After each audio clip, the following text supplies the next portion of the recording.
If you are doing your cold email out of HubSpot or Zoho or your CRM, you're not actually doing cold email. You're sending a newsletter to people who don't know you. Sending a couple hundred emails at a time is not cold email. Last month, we sent 5,171 emails. We got 103 replies, but shockingly, only about 25 of those were positive responses.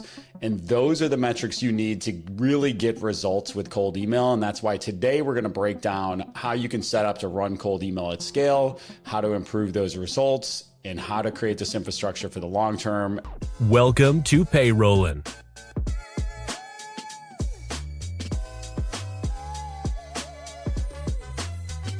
And now, here's your host, Matt Vady. Let's go. And I'm joined today by Chris Clark, who's the Director of Outreach at Underdog Digital, who handles all things cold outreach for Underdog and their clients. Chris, why don't you open us up with why your CRM is probably not the right tool for handling cold email? Yeah, it's a great question, and I think it's probably the number one misconception about sending cold email. And a lot of it, Matt, has to do with changes that email service providers have made. Really, this has been a long time coming. It's kind of been a little bit of a domino effect, and it's continued even since 2024 when Gmail, Yahoo put in a lot of more robust spam protections, right? So in a nutshell, a CRM is not optimized for cold email sending. CRMs are very, very powerful. They do a lot of different things. They're great at sending transactional or marketing emails, for example, nurture sequences, automating invoices, payments, sending out newsletters to your warm, engaged audience. But they're not optimized for cold sending because cold sending is a totally different mechanism. Obviously, the segmentation is warm audience, past customers, current customers, people who are on your email newsletter, people who have otherwise engaged with you. Cold customers are cold outreaches to people who literally don't know you. The first email that they get from you, if you can land in their inbox, is the first touch point possibly that they've ever gotten from you. And so the technical setup of those things is a lot different. Spam protections now are so powerful that your infrastructure has to be the number one thing that you set up. There are a lot of different tools out there that help you accomplish that, which I'm sure we'll dive into a lot of those here as we continue. But in a nutshell, in short, CRMs are optimized for, in terms of email, warm engagement, newsletters, things like that. They are not optimized technically to be able to send email to cold audiences. So let's back into that scale piece that we just talked about. So to get 5,000 plus emails out in a month, the infrastructure that you need, what does that look like? I mean, how many different domains, how many different mailboxes approximately, and why are there different domains, different mailboxes? And talk to us about like the actual setup behind the scenes to get that many emails out in a month. Yep, that's a great question. And typically, if you're sending out through a CRM, so say a Zoho, a HubSpot, a high level, and if you were trying to run cold email through it, typically what would happen is you would set up your email address and then you would be sending through the CRM's servers a lot of the time. And so what CRMs are not optimized to do is to actually throttle your sending limits and to be able to rotate tons of inboxes into your cold sending. The more people you're sending to, and you have to scale your sending to be able to have success in cold email, unless you're getting super targeted, the more inboxes you're going to need and the more domains you're going to need. The best practice industry-wide for sending cold emails is 20 to 30 a day per inbox. Okay, so you may say, well, Chris, I have a Google Workspace account and it's telling me that I can send up to 2,000 emails per day off of that account. Technically, that's true.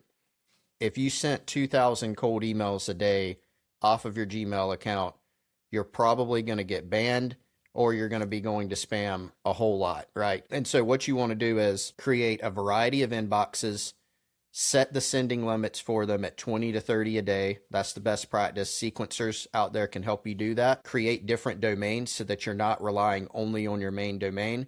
Think about this. Your main domain, if you're using a CRM, if you're emailing people, transactional items, if you have an email newsletter, you want to protect your main domain as much as possible.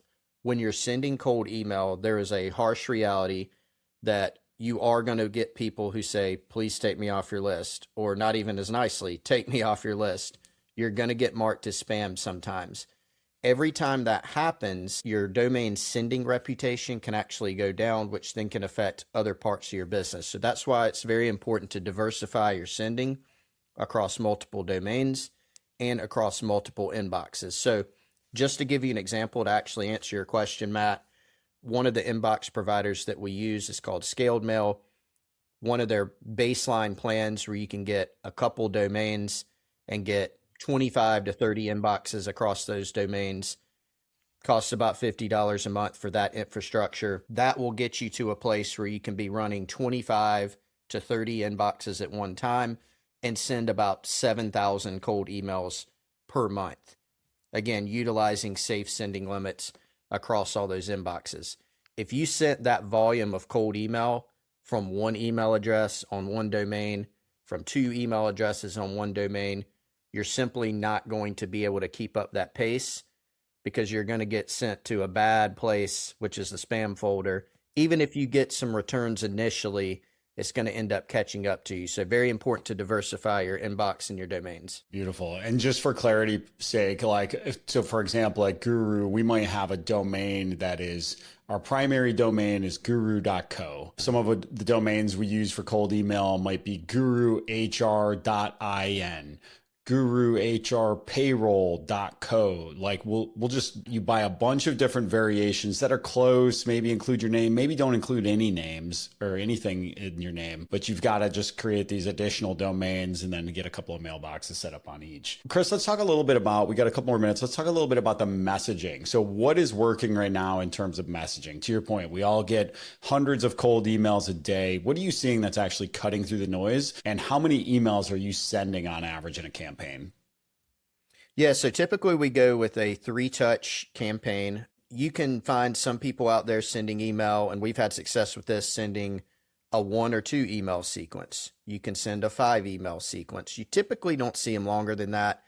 Generally, the sweet spot is going to be 3 emails within the span of anywhere from 7 days to 10 days to 2 weeks, just to spread them out a little bit and stay top of mind.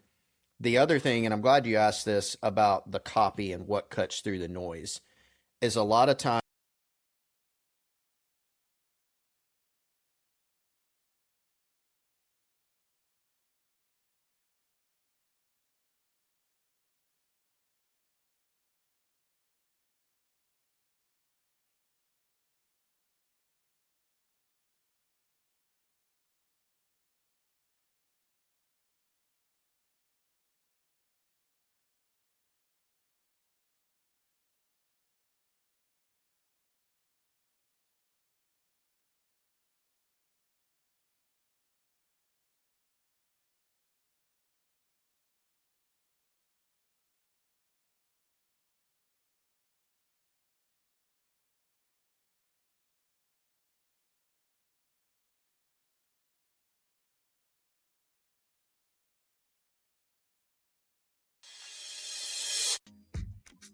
I talk to founders in the payroll, HR, and accounting industry every single day. And they all tell me they need more of one thing. It's not more money. It's not more AI tools. It's more time.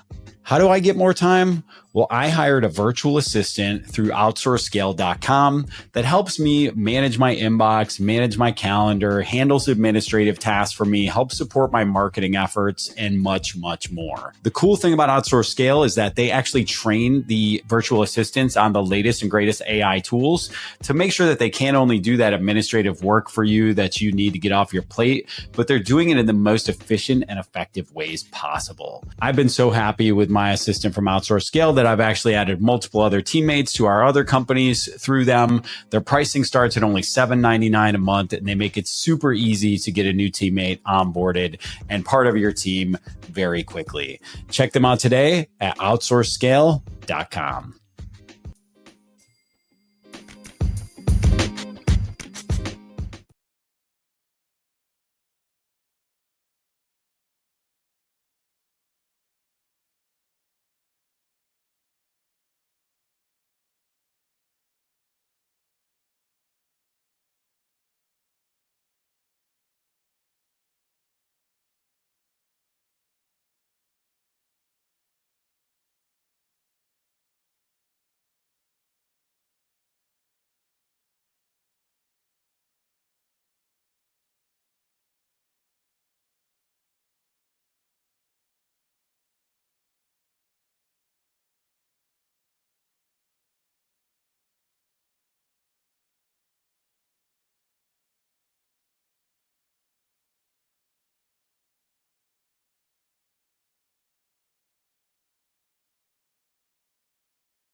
If you enjoyed that episode, please share it with someone else you know who might enjoy it and learn from this.